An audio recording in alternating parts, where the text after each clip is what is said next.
Hello, everyone. Welcome to this session of BAPS Pramukh Academy. And my name is Primanshu Bhardwaj. I'm the mentor in Pramukh Academy. Today, we'll discuss about a very sensitive topic, that is the strategy for UPSC Mains 2027 preparation. Internet पे आपने बहुत सारे videos देखे होंगे, बहुत तरह के videos अभी चलते रहते हैं, यूट्यूब पर भी आपने देखा होगा. वो जो स्ट्रैटेजी वीडियोस होते हैं, स्ट्रैटेजी वीडियोस में generally they discuss about the complete exam. But मेरा ऐसा मानना है, rather than discussing the complete exam, we should focus on individual phases of the exam. Now, what about the clarity on mains of UPSC exam, that too the mains 2027? I'm not talking about the mains of 2026, which is around the corner, but I'm talking about next year's mains exam.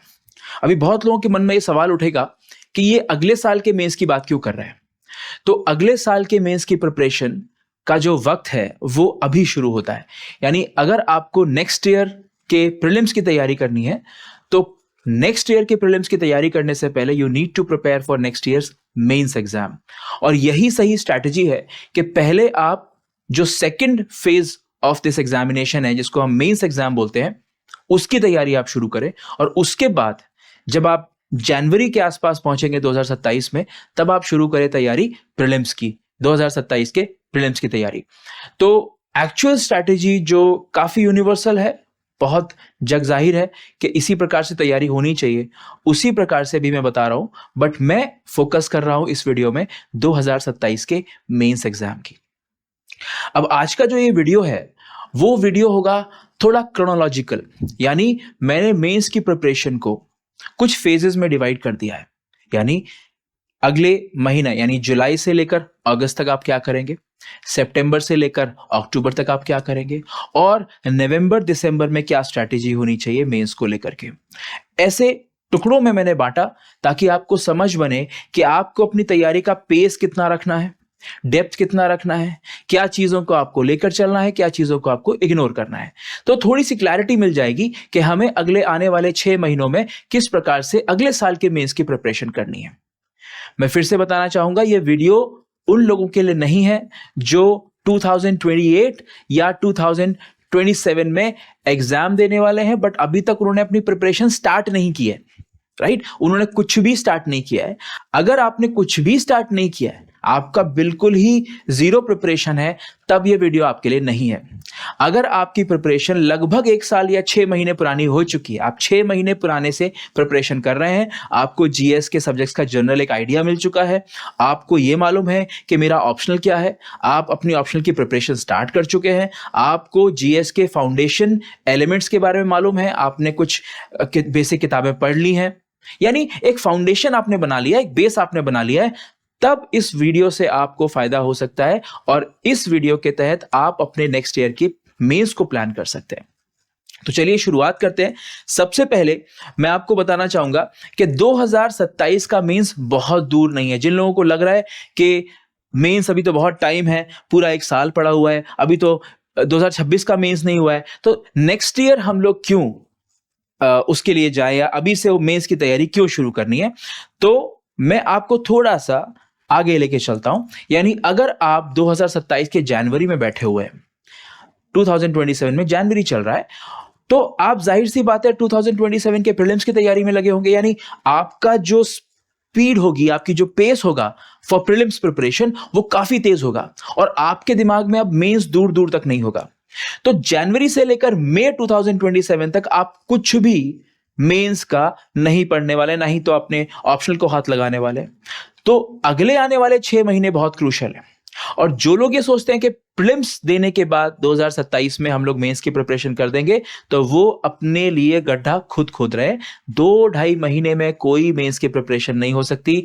एक बड़ा syllabus है, 4 GS के papers हैं, 2 optional के papers हैं, एक ऐसे का एग्जाम होगा, साथ ही साथ कुछ क्वालिफाइंग पेपर्स भी होंगे. इतना सारा कुछ करना, 9 एग्जाम्स की 9 पेपर्स की तैयारी करना, वो भी 2 महीने में, जहां पर पहाड़ जैसा सिलेबस हो, इट्स नेक्स्ट टू इम्पॉसिबल. वो पॉसिबल नहीं है. इसीलिए मैंने कहा जो लोग तैयारी के मिड में है या जो तैयारी अपनी शुरू कर चुके हैं, उन्हीं को इस वीडियो से फायदा होगा.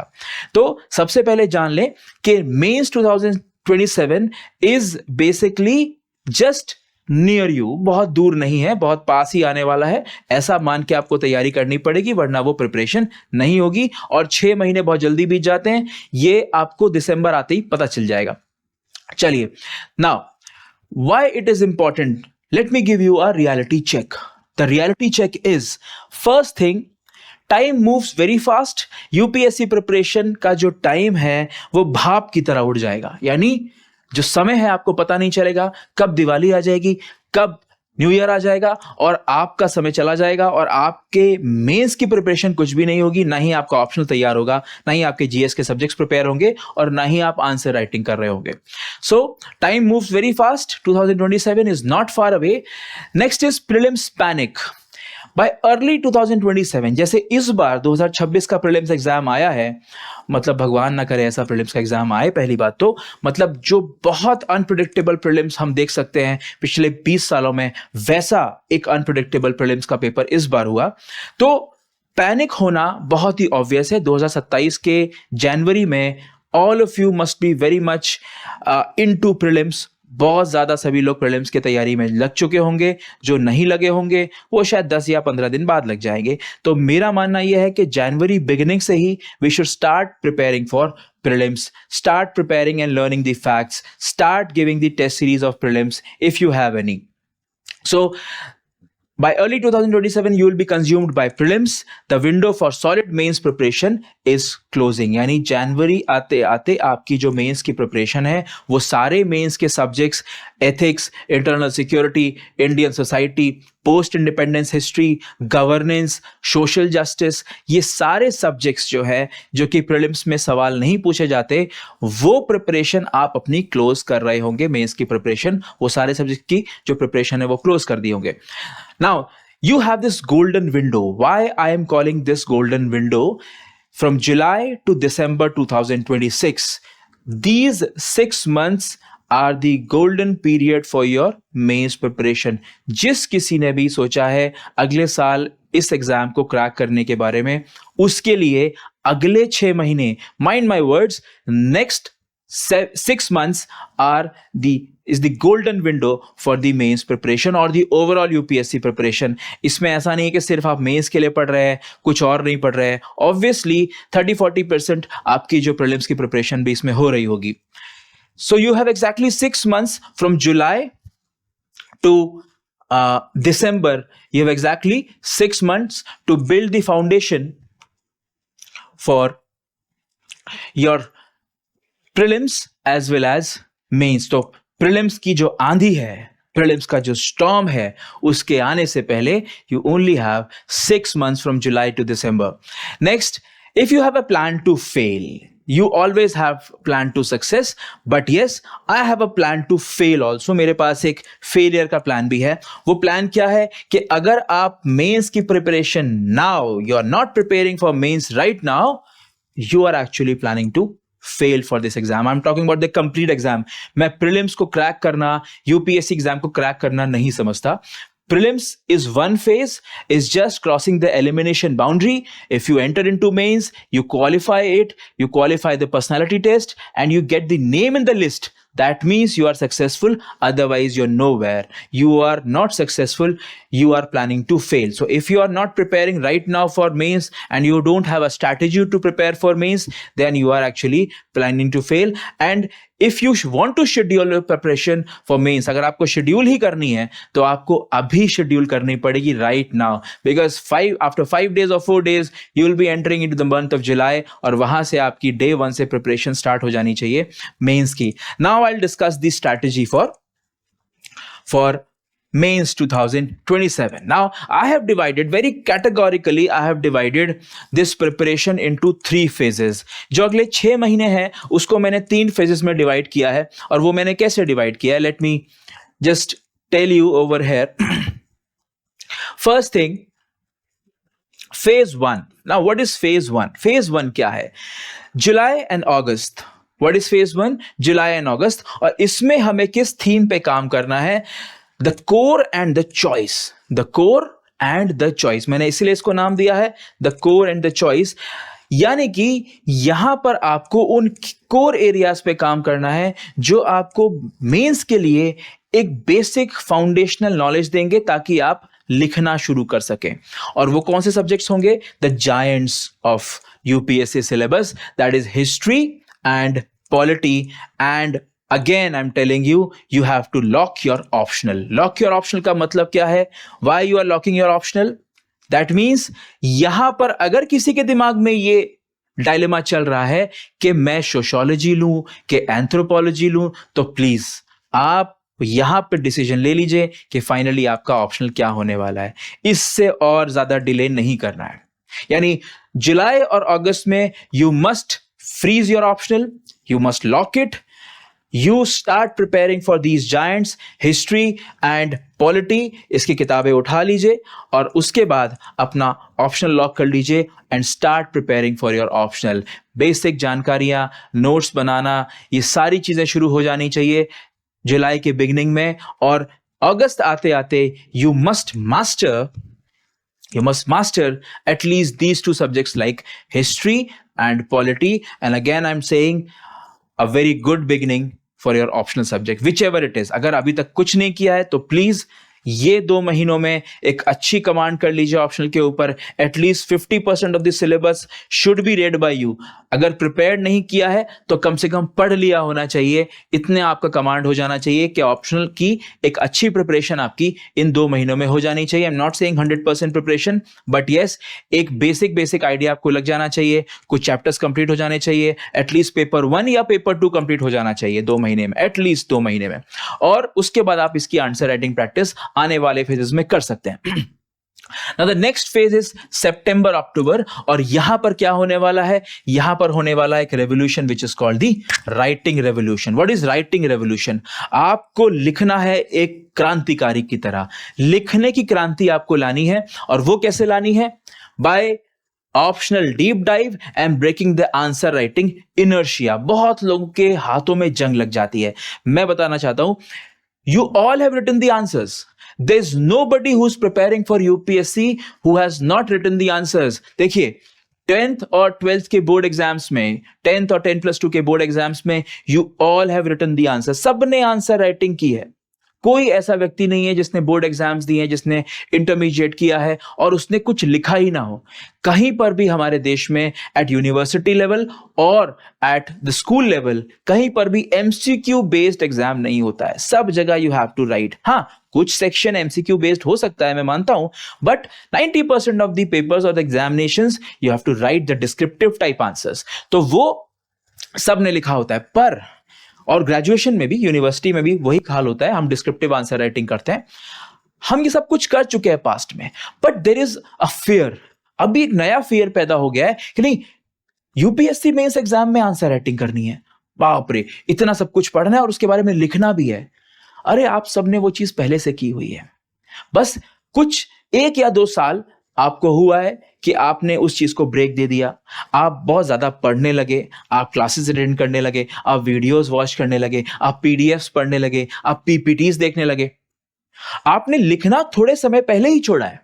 तो वो जो इनर्शिया डेवलप हुआ, एक जो हिचकिचाहट है लिखने के लिए, वो जो डेवलप हुई है 1-2 सालों के अंदर, उसको आपको तोड़ना है। That is basically answer writing inertia को ब्रेक करना। तो आंसर राइटिंग इस फेज में आपको शुरू कर देनी है फ्रॉम सितंबर टू अक्टूबर। सितंबर अक्टूबर यानी सितंबर आते ही यू मस्ट फोकस, चाहे भले ये सिलेबस कंप्लीट ना हो।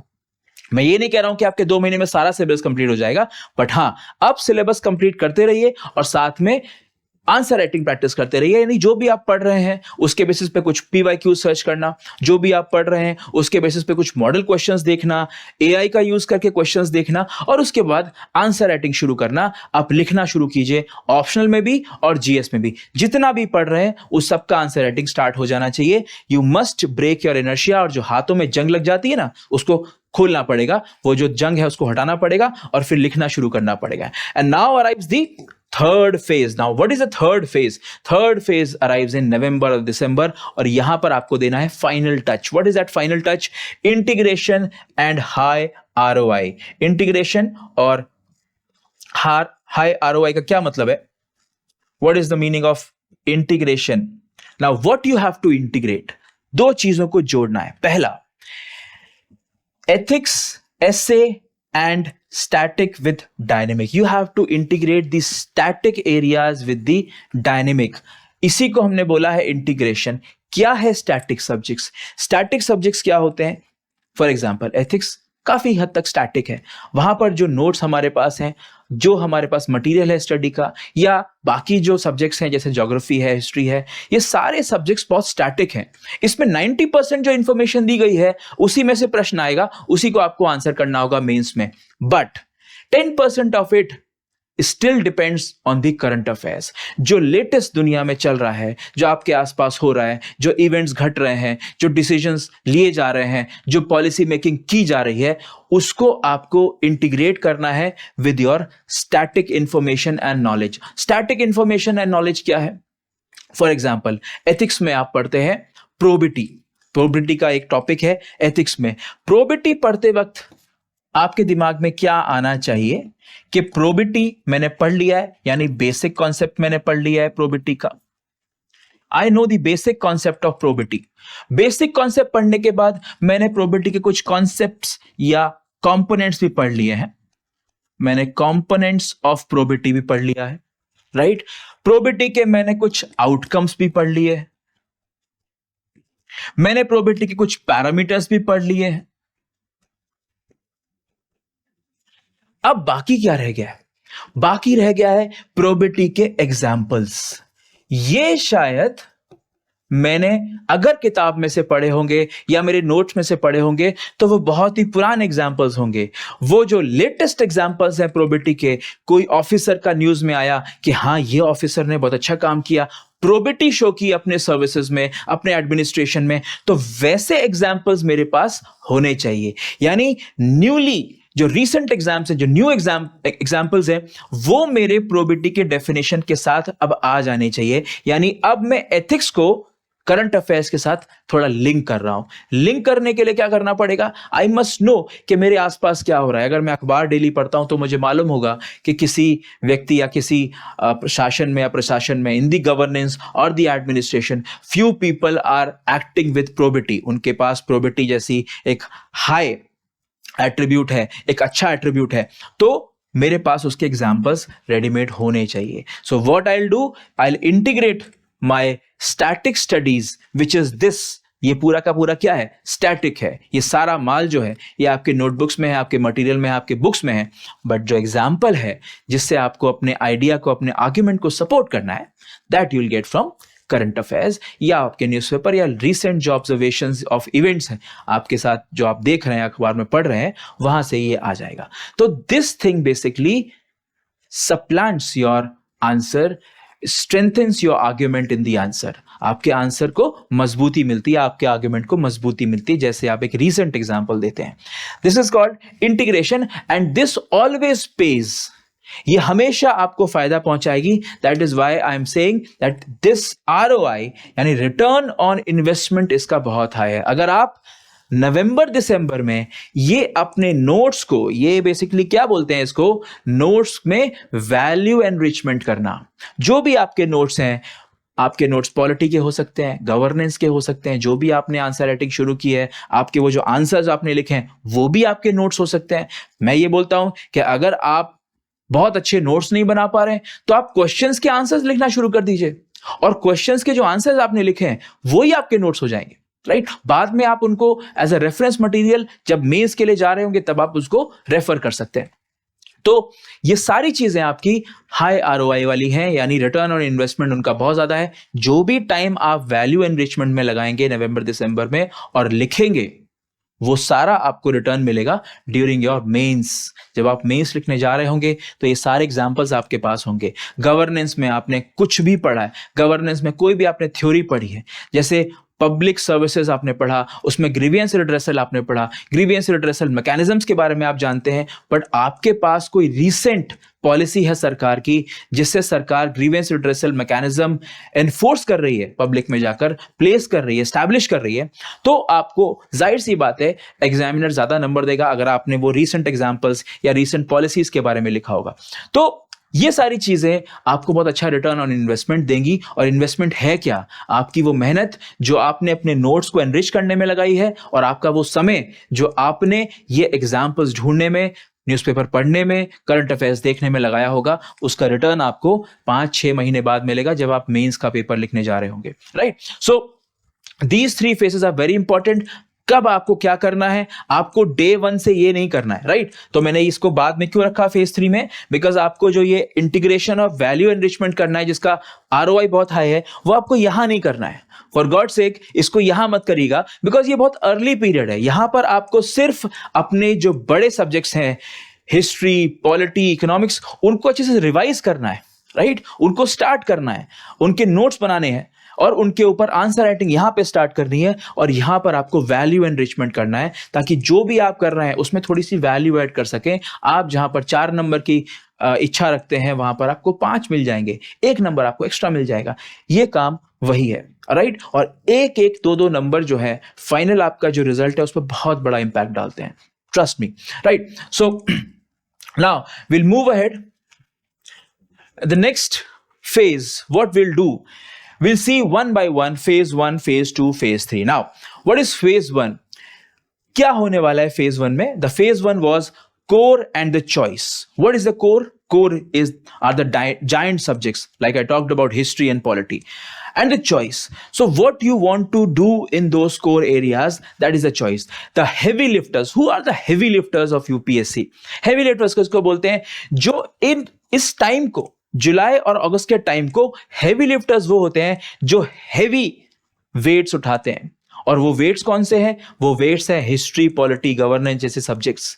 These are always tackled by the heavy lifters. अगर आप ये बड़े बड़े सब्जेक्ट्स को कर लेते हैं इस समय में, तो you will be called as heavy lifters, right? So history, polity, governance, even ethics, जितने भी ये सब्जेक्ट्स हैं जो हेवी वेटेज रखते हैं एग्जाम में, उनको उठाने वाले कौन कहलाएंगे? Heavy lifters. और ये हेवी लिफ्टिंग कब करनी है, पावर लिफ्टिंग कब करनी है? जुलाई और अगस्त के महीने में। Then logical circuits. क्या होता है लॉजिकल सर्किट? क्या आपको एक्चुअली में करना है इन सब्जेक्ट्स में? Train your brain to map out answers naturally rather than panicking at complex questions. Natural answers आपके हाथ में आने चाहिए। अगर आप पढ़ रहे हैं इंडस वैली सिविलाइजेशन और आपसे क्वेश्चन पूछा गया, तो बहुत नेचुरली आपके आंसर आपके दिमाग में आना चाहिए। आपको कोई टेम्पलेट याद करने की जरूरत नहीं है, आपको कोई फॉर्मूला याद करने की जरूरत नहीं है कि आईबीसी का क्वेश्चन आएगा तो मुझे ये लिखना है, ये लिखना है, ये लिखना है। नहीं, आईबीसी का अगर क्वेश्चन आया है और उसने आपसे टाउन प्लानिंग के बारे में पूछा है कि इंडस वैली सिविलाइजेशन में टाउन प्लानिंग कैसे होती थी, तो जो भी टाउन प्लानिंग आपको मालूम है, बहुत सिंपल वर्ड्स में आपके दिमाग में वो आ जानी चाहिए। और अगर आप कोशिश करते हैं लिखने की, तो आप उसको लिख भी सकते हैं। यानी यहां पर बहुत कॉम्प्लेक्स चीजों के बारे में नहीं सोचना है कि मुझे वैल्यू एनरिचमेंट भी करना होगा, मेरे दिमाग में आईबीसी तो आ रहा है बट वो बहुत सिंपल चीजें आ रही हैं, क्या मुझे उसमें मार्क्स मिल जाएंगे? क्या गवर्नेंस में जो मैं सोच रहा हूं उसमें मुझे मार्क्स मिल जाएंगे? मेरे पास तो अभी मैंने एआरसी की रिपोर्ट भी नहीं पढ़ी, मैंने अभी तक वो कमीशन की रिपोर्ट नहीं पढ़ी। वो नहीं सोचना है, आपको बहुत सिंपल चीजों के बारे में सोचना है और लॉजिक लगाना है कि कैसे एक सिंपल थॉट को हम पेपर पे उतार सकते हैं, राइट? तो logical circuit is always training your brain to map out answers naturally rather than panicking at complex question. The next thing is optional ultimatum. This is the final thing. This is the final, you can say, the countdown is starting from here. If you haven't decided your optional, अगर आपने अब तक अपना optional freeze नहीं किया है, तो वो आप कर दीजिए, ऑप्शन को पिक कर लीजिए अभी के अभी। Choosing in January is like learning to swim during tsunami. अगर आपने जनवरी, अगले साल 2027 में जनवरी में ऑप्शनल सेलेक्ट किया है, तो फिर आप सुनामी आ गया है और अब स्विमिंग क्लास लेने जा रहे हैं कि मुझे स्विमिंग सीख लेनी चाहिए बिकॉज सुनामी आ रहा है, बिकॉज अब कुछ नहीं होने वाला है। अगर ऐसे लोग हैं जो इस वीडियो को देख रहे हैं जिन्होंने अभी अपना ऑप्शनल फिक्स नहीं किया है and they are preparing for 2027 exam, then I must say that this is the right time, and if you are not doing it, you are not preparing for 2027, you're actually preparing for 2028, right? So this thing first, optional का ये final ultimatum है। यहां पे आपको deadlock मिल जाएगा और उस deadlock से आप कभी निकल नहीं पाएंगे क्योंकि आपका ऑप्शनल प्रिपेयर नहीं होगा और 500 मार्क्स का पेपर मेंस में आपके हाथ में है ही नहीं। 500 मार्क्स के ऑप्शनल पेपर्स आपके हाथ में बिल्कुल नहीं है। नेक्स्ट फेज 2 इन डिटेल्स यहां पे डिस्कस करेंगे क्या है फेज 2 में। So again first thing is optional में डीप डाइव, एक जबरदस्त गोता लगाइए ऑप्शनल के सिलेबस में, कूद जाइए, सिलेबस देखिए, PYQs देखिए, प्रीवियस ईयर्स क्वेश्चंस और पेपर्स देखिए पूरे के पूरे उठाकर कि ऑप्शनल का पेपर 2024 में क्या आया था, मेरे ऑप्शनल का पेपर 23 में, 22 में, 21 में, 20 में कैसे क्वेश्चंस आ रहे थे। ट्राई कंपेयरिंग के 20 में मेरे ऑप्शनल के पेपर में ये क्वेश्चंस थे, 21 में ये आए, 22 में आए, कैसे ट्रेंड चेंज हो रहा है, कैसे क्वेश्चंस चेंज हो रहे हैं, कौन से थीम्स रिपीट हो रहे हैं, कौन से टॉपिक्स रिपीट हो रहे हैं, कहां कहां पे टॉपिक से बार बार सवाल पूछे जा रहे हैं, 1 बार, 2 बार, 3 बार, 4 बार, 5 बार, कौन से टॉपिक्स बार बार यूपीएससी रिपीट कर रहा है, किस तरह के थीम्स को यूपीएससी फोकस कर रहा है मेरे ऑप्शनल सब्जेक्ट में। तो मेरा काम सबसे पहला यह है कि मैं ऑप्शनल में एक डीप डाइव लगाऊं। Cover 50 to 60% of your optional syllabus you have to cover in September October. इस महीने में 50 से 60% तक सिलेबस आपका ऑप्शनल का कवर हो जाना चाहिए। अगर इतना नहीं हुआ है तो आप बहुत डिले कर रहे हैं या आप बहुत स्लो हैं। या तो आप इस चीज को डिले कर रहे हैं और आप अननेसेसरी अपना टाइम वेस्ट कर रहे हैं। कुछ लोग होते हैं जो क्लासेस करते हैं ऑप्शनल की, किसी फैकल्टी की मदद लेते हैं, किसी कोचिंग इंस्टीट्यूट की मदद लेते हैं और वीडियोस देखते रहते हैं और वीडियोस में टाइम को बहुत डिले करते रहते हैं, राइट? अगर आप वो कर रहे हो उसमें कोई बुराई नहीं है। To take guidance from someone is not wrong, but yes you have to pace it a little. उसको थोड़ा सा तेज करिए। अगर आप वीडियोस भी देख रहे हैं तो थोड़ा सा उसकी स्पीड बढ़ाकर देखिए। नोट्स बना रहे हैं तो जल्दी जल्दी नोट्स बनाइए, अपनी राइटिंग स्पीड को बढ़ाइए, उस पर वर्कआउट कीजिए। जहां पर जरूरी नहीं है कि हाँ ये काम बिना नोट्स के हो सकता है, रेडीमेड नोट्स इस टॉपिक के मिल जाएंगे। मैं पूरे सिलेबस की बात नहीं कर रहा हूं, किसी खास टॉपिक में आपको लगता है कि नहीं रेडीमेड नोट्स अच्छे हैं, मिल सकते हैं, तो वहां से भी काम ले सकते हैं ताकि आपकी तैयारी थोड़ी स्पीड फास्ट हो सके। अननेसेसरी हर चीज पर लिंगर ऑन करना ये बहुत गलत है। This is the honeymoon phase, enjoy it. ये वो फेज है जहां पर आप एक्चुअली में प्रीलिम्स के बहुत पास नहीं गए हैं और अभी आप मेंस की प्रिपरेशन के लिए बहुत लेट भी नहीं हुए हैं। तो ये बहुत कंफर्टेबल फेज है सितंबर एंड अक्टूबर का। यहां पर आप अपनी तैयारी को वो बोल्डनेस दे सकते हैं, वो मजबूती दे सकते हैं जिससे आपके आने वाले प्रीलिम्स में आपका कॉन्फिडेंस बहुत हाई होगा, right? Break the inertia. Reading without writing is just a very stressful book club, right? So if you are not writing when you are reading in this particular phase, you are just making a suicidal attempt, because अगर आपने यहां पर writing शुरू नहीं किया, जो भी आप पढ़ रहे हैं, if you are reading some topic, just make a question in your own brain. अगर आपने कोई टॉपिक पढ़ा, खुद के दिमाग में एक सवाल बनाइए। आप नहीं बना पा रहे तो वो टॉपिक AI को दीजिए, AI से क्वेश्चन बनवा लीजिए, वो आपको क्वेश्चन बना के देगा। And try writing immediately after you read the topic. आपने अभी सवाल पढ़ा, एक क्वेश्चन बनाया, लिखिए आंसर, उस क्वेश्चन का आंसर लिखिए based on what you have just red. अभी जो 10 मिनट पहले पढ़ा था उसके ऊपर एक आंसर तुरंत लिख दीजिए ताकि आपको लिखने की शुरुआत आप कर पाए, right? And then rough drafts. Don't stress over perfection. जो भी आप आंसर लिख रहे हैं उसमें ऐसा नहीं होना चाहिए कि सर मैंने इंट्रोडक्शन लिखा कि नहीं लिखा, मैंने बॉडी तो मेरी अच्छी से नहीं बनी, मेरा कंक्लूजन अच्छा नहीं आ रहा है, छोड़ देता हूं लिखना, मैं सब कर लूंगा पूरा सिलेबस कंप्लीट तब मैं लिखना शुरू करूंगा। ये बहुत बड़ी बेवकूफी होती है। जो भी आप लिख रहे हैं उसको अच्छा ही मानिए। अभी आप जो भी लिखेंगे वो धीरे धीरे इंप्रूव अपने आप होता चला जाएगा। वो कोई जादू की छड़ी किसी के पास नहीं है कि आपने सिलेबस कंप्लीट कर लिया, किसी व्यक्ति की क्लास देख ली, किसी कोच की क्लास देख ली, किसी गाइड की क्लास देख ली और वो आपका answer writing with in 15 days improve कर देगा, 20 डेज इंप्रूव कर देगा। ये आर्ट है। The answer writing is art. अगर आप लिखना सीखना चाहते हैं तो आपको लिखना शुरू करना पड़ेगा। उसको बेहतर बनाना चाहते हैं तो आपको लगातार लिखते रहना पड़ेगा। You need to be consistent while you write answers. Otherwise ये आर्ट ऑफ राइटिंग आंसर्स आप कभी अचीव नहीं कर सकते। You can not get perfect in this.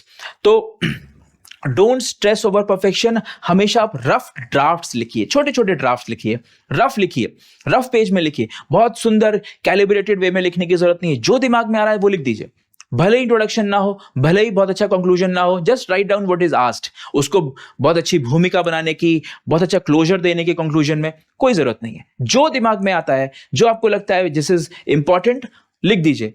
बाद में ब्यूटिफिकेशन, उसका स्ट्रक्चर, उसका अलाइनमेंट, वो सब करना बहुत जल्दी हो सकता है, उसमें बहुत समय नहीं लगेगा। पर आपका नॉलेज आपका दिमाग से निकलकर आपके हाथ में आ जाए, पेपर पे उतर आए, इस चीज में बहुत समय लगता है। यानी आपके थॉट्स पेपर पे आ जाए, ये बहुत मुश्किल काम है, इसमें बहुत समय लगेगा। बट स्ट्रक्चर करना, इंट्रोडक्शन लिखना, कंक्लूजन लिखना, क्या लिखना है क्या नहीं लिखना है, पॉइंट्स कैसे बनाने हैं, बुलेट्स में लिखना है, पैराग्राफ्स में लिखना है, ये काम बहुत मुश्किल नहीं। ठीक है, so treat early answers like administrative drafts, focus on structure and flow. आप इसी चीज पे फोकस कीजिए कि अर्ली ड्राफ्ट है, बहुत ज्यादा मुझे ध्यान नहीं देना है कि मेरे वर्ड्स कैसे हैं, कीवर्ड्स यूज किए कि नहीं किए, मैंने बुलेट्स पॉइंट्स डाले कि नहीं डाले, मैंने कंक्लूजन कैसा लिखा, वो सब चीज की जरूरत नहीं है। हाँ, एक आंसर समझ में आना चाहिए और वो धीरे धीरे इंप्रूव हो जाएगा, right. Now next thing is the third phase, November and December. So again I need to tell you कि हाई ROI सब्जेक्ट्स कौन कौन से हैं, so that you must understand. ना इमीडिएटली आपको कहां पे फोकस करना है, जो रिटर्न ऑन इन्वेस्टमेंट हाई देने वाले सब्जेक्ट्स हैं। 250 नंबर का पेपर एथिक्स का होता है, GS4 का। GS4 का जो 250 नंबर का एग्जाम है, 250 मार्क्स का जो पेपर है, वो हाई रिटर्न ऑन इन्वेस्टमेंट का पेपर है। यहां से आपको बहुत अच्छा रिटर्न ऑन इन्वेस्टमेंट मिलेगा। Again optional 500 marks is high ROI paper. दोनों पेपर आप मिला लें तो 500 मार्क्स का पेपर है, 250 नंबर के पेपर 1 और पेपर 2 है। ये आपको बहुत अच्छा रिटर्न ऑन इन्वेस्टमेंट देंगे। Do not treat ethics as an afterthought, it proves your decision making chops, hunt for real world case studies. ये बहुत अच्छा एक पॉइंट है। हम जब भी केस स्टडीज करते हैं एथिक्स में, क्योंकि एथिक्स के 2 सेक्शंस हैं, पहला सेक्शन है थ्योरेटिकल पार्ट जिसमें 10 मार्कर क्वेश्चंस आते हैं। दूसरा सेक्शन जो होता है, जो 120 मार्क्स का होता है, वो होते हैं 6 केस स्टडीज। अभी ब्लूप्रिंट कुछ ऐसा ही है यूपीएससी का, 6 केस स्टडीज पूछ रहा है। जरूरी नहीं है कि आने वाले समय में हमेशा 6 ही पूछेगा, वो चेंज भी कर सकता है। तो 20 मार्कर जो केस स्टडीज होती हैं, जो 6 केस स्टडीज आती हैं, उसमें रियल वर्ल्ड केस स्टडीज अगर आप प्रैक्टिस करेंगे, यानी आपको किसी इंस्टीट्यूट के केस स्टडीज देखने की जरूरत नहीं है, बहुत ही मैन्युफैक्चर्ड केस स्टडीज देखने की जरूरत नहीं। अगर आप केस स्टडी के अच्छे क्वेश्चंस चाहते हैं तो आप AI से केस स्टडी जनरेट करा सकते हैं। आप सिंपल उसको बोल सकते हैं कि मुझे केस स्टडीज दो जो कि रियल वर्ल्ड हो। केस स्टडीज बहुत हाइपोथेटिकल नहीं होनी चाहिए। हमेशा केस स्टडीज आप वो देखिएगा जो घटनाएं पास्ट में घट चुकी हैं। जैसे कहीं पर प्लेन क्रैश हो चुका है, जैसे कहीं पर अर्थक्वेक आ चुका है, कहीं पे सुनामी हिट कर रहा है, कहीं पे फ्लड आ रहे हैं, जो 1 साल के अंदर अंदर हमारे देश में या विश्व में घटनाएं घटी हैं, उसके बेसिस पे केस स्टडी बहुत आराम से बन जाती है और वो आप AI से बनवा सकते हैं। कुछ इस तरीके से आप बनवा सकते हैं कि कहीं पर अगर अर्थक्वेक आया और मैं वहां का एडमिनिस्ट्रेटर हूं, कहीं पर अगर बहुत ज्यादा क्राइम बढ़ गया है और मैं वहां का एडमिनिस्ट्रेटर हूं, तो उसके बेसिस पे कुछ केसेस, कुछ डायलेमास और कुछ आउटकम्स हम लोग लिखने का प्रयास करेंगे। बिकॉज वो सारी चीजें हमारे दिमाग पर बैठी होती हैं, वो सारी चीजें हम लोग सोच पाते हैं, बिकॉज वो हमने कहीं ना कहीं करंट अफेयर्स में देखी होती हैं, अखबारों में, न्यूज चैनल्स पे देखी होती हैं, और वहां पर एडमिनिस्ट्रेटिव एक्शंस का हमें आइडिया भी होता है कि अगर फ्लड आया था वहां पर तो एडमिनिस्ट्रेशन ने क्या किया था, सरकार ने क्या किया था, और जो NGOs हैं, जो सिविक सोसाइटीज हैं, वो क्या क्या स्टेप्स ले रही थी। तो एक हमारे दिमाग में पिक्चर क्लियर होती है। इसलिए रियल वर्ल्ड केस स्टडीज की तरफ आप जाइएगा, बहुत हाइपोथेटिकल केस स्टडीज नहीं कीजिएगा। तो ethics is a high ROI subjects, वैसे ही जैसे internal security is again the high ROI subject. Internal security in paper 3 ये भी बहुत अच्छा रिटर्न देता है आपको। कैसे देता है कि इंटरनल सिक्योरिटी में बहुत ज्यादा बड़ा सिलेबस नहीं है, बहुत सेलेक्टेड टॉपिक से ही क्वेश्चन आते हैं। साइबर क्राइम से क्वेश्चन आ जाएगा, लेफ्ट विंग एक्सट्रीमिज्म से क्वेश्चन आ जाएगा, इंसर्जेंसी है, टेररिज्म है, ये सारे एंड इकोनॉमिक ऑफेंसेस से क्वेश्चन आ जाएंगे। तो बहुत ही सेलेक्टेड एरियाज हैं, बहुत सेलेक्टिव एरियाज हैं जहां से सवाल पूछे जाएंगे और क्वेश्चन हमेशा आना ही आना है। 50 मार्क्स का पेपर हमेशा इंटरनल सिक्योरिटी से आएगा। अगर आपने उसको प्रिपेयर कर रखा है तो पेपर 3 में आपका स्कोर करने के चांसेस बढ़ जाते हैं ऑब्वियसली। तो ये कौन से सब्जेक्ट्स हैं? ये हमेशा हाई ROI सब्जेक्ट्स रहते हैं जहां पर आप कम मेहनत में अच्छा रिजल्ट पा सकते हैं। Next is connecting the dots like daily current affairs with the static constitutional and historical foundation built earlier। यहां मैं बात कर रहा था वैल्यू एनरिचमेंट की। ये बात है वैल्यू एनरिचमेंट की, जहां पर आप डेली अगर अखबार पढ़ रहे हैं, आपको आदत है करंट अफेयर्स देखने की, डेली अखबार पढ़ने की, न्यूज़पेपर पढ़ने की, तो आपने जो स्टैटिक एरिया पढ़ा हुआ है उसमें आप अपने जो करंट अफेयर्स है, उसके जो इवेंट्स है, जो नई पॉलिसीज है, जो नए डिसीजंस हुए हैं देश में या विश्व में, उनको एड अप कर सकते हो अपने स्टैटिक नॉलेज के साथ, राइट। तो जो आपकी फाउंडेशनल स्टडीज हैं उसमें आप थोड़ा थोड़ा करके ऐड ऑन या वैल्यू एनरिचमेंट कर सकते हैं, जिससे कि आपके आंसर्स भी इंप्रूव होंगे और आपका थॉट प्रोसेस बदलेगा। और ये ऐसा नहीं है कि सिर्फ आपको एक सब्जेक्ट में करना है, लगभग हर सब्जेक्ट में आपको इससे बेनिफिट होने वाला है। तो ये चीजें जो है, ये वैल्यू एनरिचमेंट, न्यूज़पेपर पढ़ना, करंट अफेयर्स के साथ थोड़ा एनरिच करना या थोड़ा ऐड ऑन करना अपने नोट्स को, ये बहुत जरूरी है। And then the pivot. What is the pivot? जिसके आसपास सारी चीजें घूमेंगी। पिवट पॉइंट कौन सा होता है? एक ऐसा पॉइंट फिजिक्स में बोला जाता है जिसके आसपास लगभग सारी चीजें मोशन करती हैं, आसपास घूमती हैं।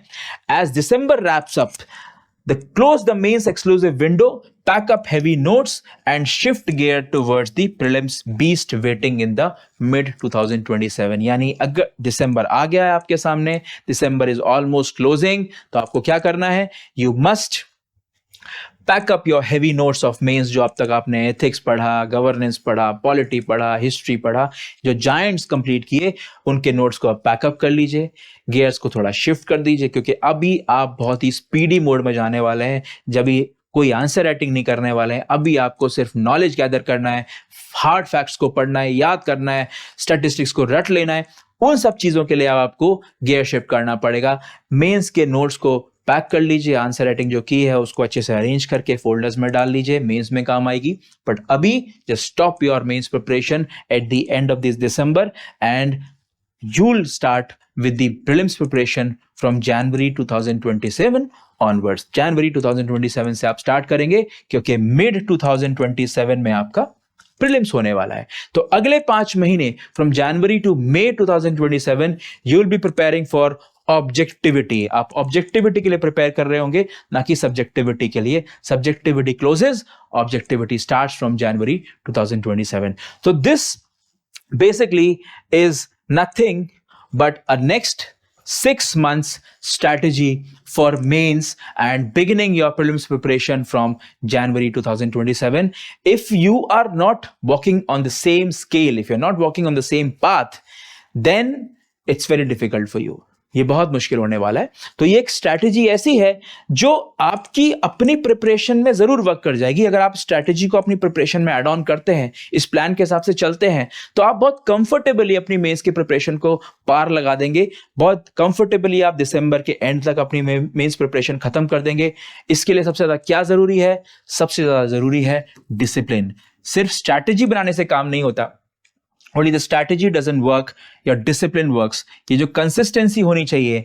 कल मैंने अगर प्लान किया है कि मुझे कल एथिक्स में केस स्टडीज करनी है, कल मैंने प्लान किया है कि मुझे जीएस पेपर 1 के आंसर्स लिखने हैं, जीएस पेपर 2 का मटेरियल इकट्ठा करना है, मुझे हाफ ऑफ दी टॉपिक पढ़ लेने हैं, ये टॉपिक्स मुझे परसों पढ़ने हैं, उस प्लान पे चलना इज बेसिकली डिसिप्लिन। डिसिप्लिन जरूरी नहीं है कि मैं सुबह 4 बजे उठ जाऊं, रात को 10 बजे सो जाऊं, मैं डेली सुबह 4 बजे उठूं। This is not discipline. Discipline is doing what you have planned. वो है डिसिप्लिन। आपने प्लान किया था कि मुझे कल हर हालत में सुबह उठने के बाद ऑप्शनल का रिवीजन करना है, ये टॉपिक्स रिवाइज करने हैं, मुझे अगले 7 दिन में ये पूरे चैप्टर खत्म करना है ऑप्शनल का, और अगर मैं वो नहीं कर रहा हूं तो I am lacking discipline. And discipline is synonymous to consistency. अगर कंसिस्टेंसी है तो थोड़ा बहुत डिस्टर्बेंस आएगा, थोड़ा बहुत टाइम आगे पीछे होगा, बट आप डिसिप्लिन के साथ आगे बढ़ जाएंगे। तो इस एग्जाम के लिए discipline is bigger than magic. I don't have a strategy for magic. I have a strategy for discipline. This strategy will work for disciplined people, consistent people, जिनके पास थोड़ा perseverance है, जो थोड़ा strength रखते हैं आगे बढ़ने का, उनके लिए काम करेगी strategy. It's not a magic. The syllabus is very vast. Syllabus बहुत बड़ा है. But this exam tests your discipline. Stick to the roadmap, limit resources, and start writing. And if you want to know how to write, you can just connect with Pramukh Academy's mentors. They will teach you, they will guide you how to write answers. We will evaluate your answers, we will check your copies, how you're writing, and then guide you accordingly. Right? So we'll have this again and again. इसको हम बार बार discuss करेंगे about our strategy for mains. टुकड़ों में discuss करेंगे.